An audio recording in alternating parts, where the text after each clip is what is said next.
Gallery और फ्लिपकार्ट पर। ये ऐसी चीजों में ऐसी समस्याओं कुछ समस्याएं रहती है उसके समाधान जो अलग अलग लोगों से अलग अलग तरीके से सुझाव मिल सकते हैं।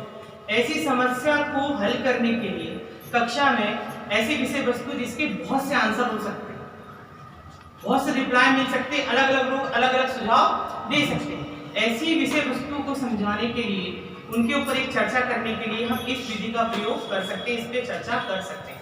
उसमें बच्चों को समूह बनाएंगे और एक चार्ट में एक समस्या देंगे, चार्ट में बनाएंगे, ये समस्या देंगे। गैलरी, ये सब गैलरी जो दिख रहा है वो गैलरी समस्या गैलरी में है, उसमें फ्लिपकार्ट का उपयोग करके बच्चे समस्या बना सकते हैं चित्रों के द्वारा, अलग अलग चर्चा करके और ग्रुप में ढूंढ के या शिक्षक देखेगा कि इसके पास समस्या का उत्तर क्या है इस बच्चे के पास। तो यहाँ तो हम एक ग्रुप ही है, एक एक बच्चा एक एक ग्रुप को इंडिकेट करेगा, एक एक टीचर मतलब एक एक ग्रुप को इंडिकेट करेगा, समस्या का हल सबसे निकल के आ जाएगा। और पक्का फिर लास्ट में पूरी जब चर्चा करेंगे सब लोग समझ में आ गया कि समस्या का सही समाधान ये भी हो सकता था, ये भी हो सकता था और ये उपयुक्त समाधान है। इसमें सब बच्चों की जानकारी बढ़ेगी और किससे क्या समाधान कर सकता है, उसकी कितनी एबिलिटी है, कहाँ तक सोच सकता है और उसको सोचने की शक्ति बढ़ेगी। इसके लिए उपयोग कर सकते हैं मतलब गैलरी और फ्लिपकार्ट। समस्या को गैलरी से लिखा कि समस्या को चार्ट में लिखना है और फ्लिपकार्ट की यूज करते हुए उसको आखिरी में बच्चों से निकल जाएगा। एक समस्या को चार्ट में लिखकर देते हैं, बच्चे उसका समाधान करते हैं, अपने अपने विचार रखते हैं कि समस्या का समाधान क्या होगा। तो हमने यहाँ पे एक समस्या ली है जनरल सी, एक कहानी के माध्यम से, उसको यहाँ दिखाते हैं।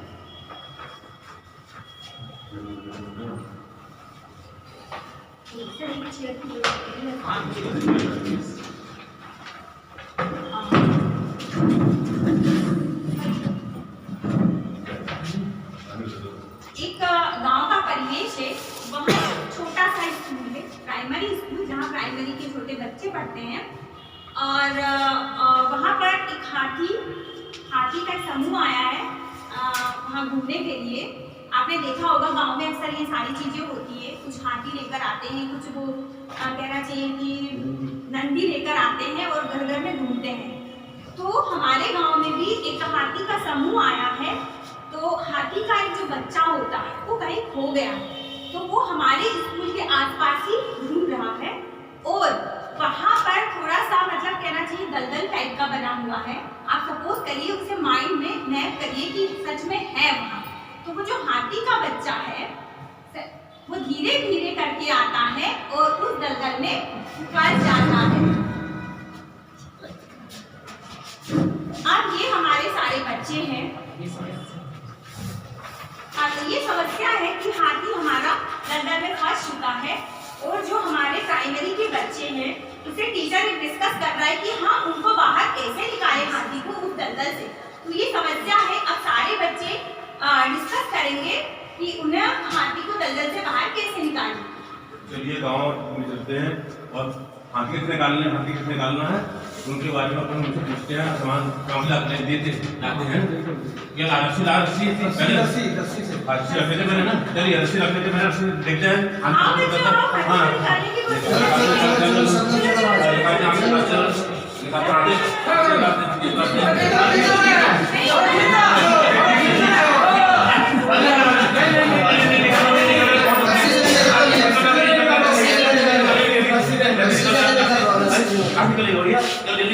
और एक काम करो, सीढ़ी लगाओ, सीढ़ी लगाओ,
अरे पर गाँव में जल्दी आइए और नाम से साथ देखो आई नाम से साथ आप लोग पीछे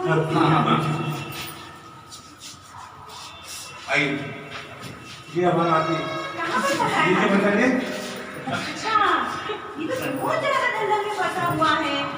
फिर हमारी पूरी टीम आई हुई है, तो ट्रेन के माध्यम से हम हाथी को बाहर निकालने की कोशिश करेंगे। चलिए ट्रेन।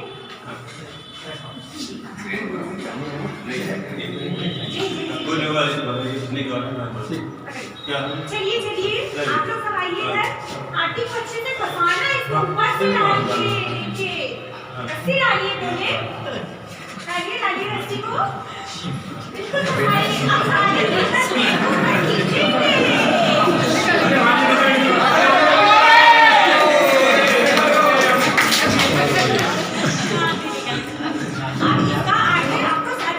इस प्रकार से समस्या का हल ग्रुप में से अलग-अलग बताया।